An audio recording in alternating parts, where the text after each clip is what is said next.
Okay, so let me just get through the Q4, which is our last quarter. Yeah, Suzanne put in the chat. So relieving, I don't have to do it all now. Yeah, that's my job. Like to just tell you, like, it's fine. You don't have to do everything. Please don't do everything.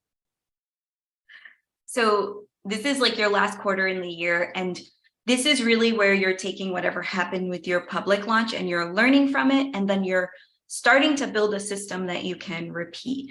Up until now, you were like, you have intentions of repeating what you're doing, but it's still like each of these other Q1, 2, and 3 launches are more kind of one-offs for you to learn. And then when it comes to your last one, this is where you're like, okay, I can plan my whole second year based on what's going well here and based on what's working.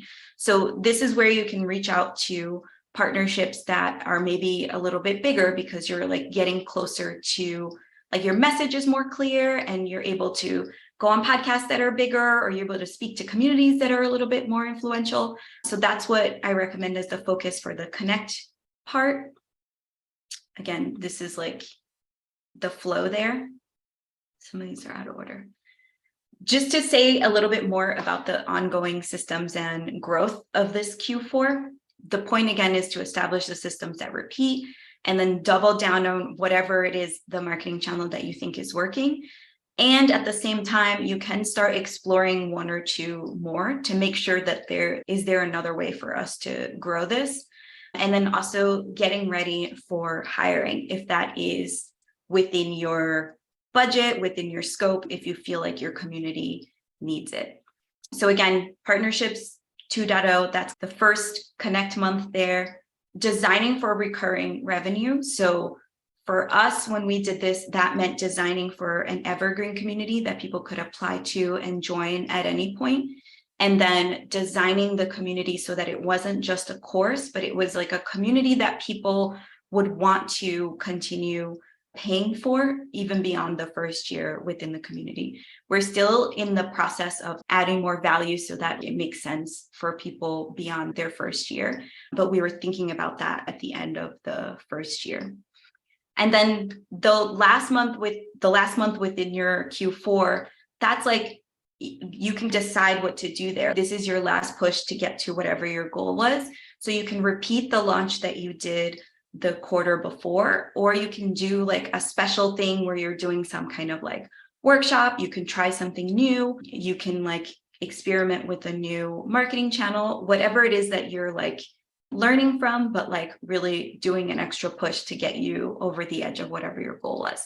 And again, I think we're a good example of this because now we have evergreen enrollment, so people can join our community at any point that they want, but we also have this like quarterly launch or push. So we have our version of a cohort coming up in a couple weeks. So we're doing a lot, or not a lot, we're doing like less and less every quarter because it's more of an ongoing strategy, but we do have a little bit of a push right before a cohort.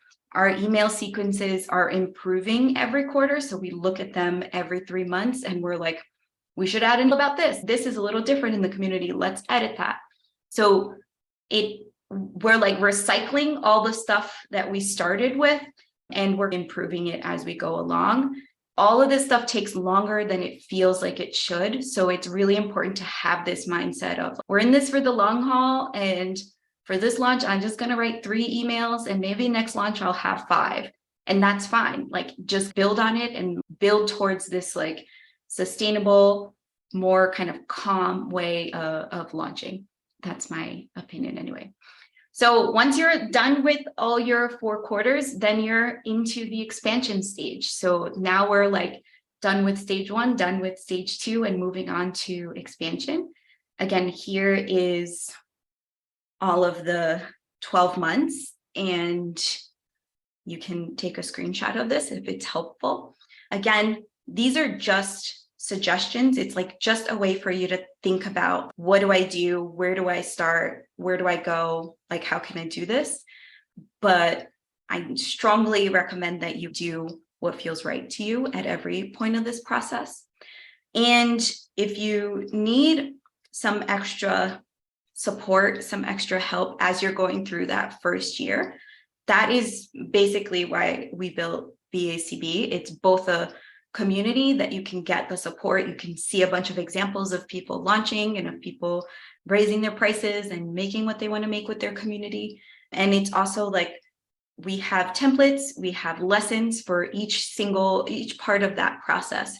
So we have a way of doing partnerships, we have a way of running betas, we have a way of designing your community in a way that's really clear. So everything that you need within that first year is within the community, and that's where you can go to apply to join.